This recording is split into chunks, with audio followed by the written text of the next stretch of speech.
Bom, agora vamos ver o caso do oscilador de duas dimensões, mas agora o caso não isotrópico. Tá? Então, o caso isotrópico vai ser o caso onde as constantes de mola na direção x, na direção y, vão ser diferentes. Né? Então, a força F, tá? Ela vai ser, por exemplo, uma constante de mola que eu vou chamar de K na direção x vezes x, menos, né? Direção x e menos um ky vezes y na direção y. Certo? Então, nesse caso aí, as constantes de mola são diferentes. Né? Então, igual a gente fez anteriormente, colocando isso aí na segunda lei de Newton e separando as equações na direção x e na direção y, então a gente vai ter duas equações diferenciais. Né? A gente vai ter mx dois pontos menos kx vezes x mais, é igual a zero. E a outra equação é my dois pontos mais k vezes y igual a zero. Né? Bom, aí agora então as soluções, né, em x de t, né, vai ser uma amplitude A vezes cosseno, vou chamar de ômega x, tá, vezes t mais uma fase alfa, e na direção y vai ser uma outra amplitude B, cosseno de ômega, uma outra frequência, ômega y, vezes t, mais uma outra fase beta. Né? Onde a frequência ômega x vai ser dada pela constante de mola na direção x, kx, dividido pela massa m, e a frequência angular, então, na direção y vai ser ky dividido por m. Né? Então, agora, vão ter frequências de oscilação diferentes para a direção x e para a direção y, porque as constantes de mola são diferentes. Tá? Bom, nesse caso, tá, as trajetórias desse oscilador 2D, mas no caso não isotrópico, tá, elas podem ser bastante complicadas. Tá?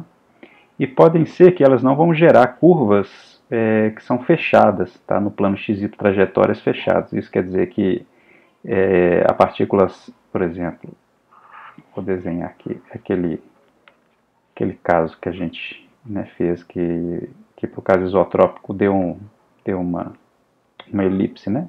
Então, quer dizer, a partícula sai desse ponto, e depois de um tempo ela retorna pelo mesmo ponto. Né? Então, ela faz uma trajetória aqui, uma trajetória fechada. Tá? Agora, dependendo dos valores de ômega x e ômega y, pode ser que isso aqui não aconteça. Tá? Ela não tem uma trajetória muito bem definida assim. Tá? Porém, é possível mostrar, tá, que dependendo das relações das frequências, tá, então se ômega x dividido pelo número inteiro n,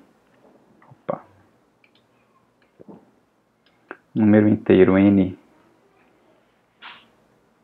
nx, foi igual à frequência ômega y dividido por um outro número inteiro ny, tá? Isso quer dizer, por exemplo, ômega x, se a frequência de ômega x for a metade de ômega y, tá? Ou então se ômega x for igual a 2/3 da frequência de ômega y, por exemplo, tá? Esses casos vão gerar curvas, né, que são fechadas, tá? Com trajetórias fechadas, e isso aqui vai formar o que se chama as figuras de Lissajous, tá? Que está no desenho aqui ao lado aqui. Tá? Então, para esse caso aqui, ó, essas três trajetórias aqui, tá? É um caso de um oscilador isotrópico, tá? Onde que a frequência aqui é 1 para 1, tá certo? Então as frequências na direção x e direção y é igual, então seria aquele caso do oscilador isotrópico que a gente acabou de fazer. Né? Aí a gente calculou lá que se a diferente fase for 0 ou π, vai dar uma reta, né? a trajetória. Se a diferente fase for π sobre 2, nesse caso aqui é um círculo porque aqui foi considerado que a amplitude na direção A é igual a amplitude na direção B. Então, em vez de uma elipse, dá um círculo certinho, né? E para uma fase π sobre 4 dá essa elipse tombada aqui, né?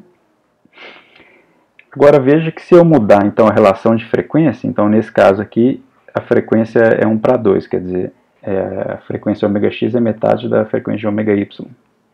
Tá?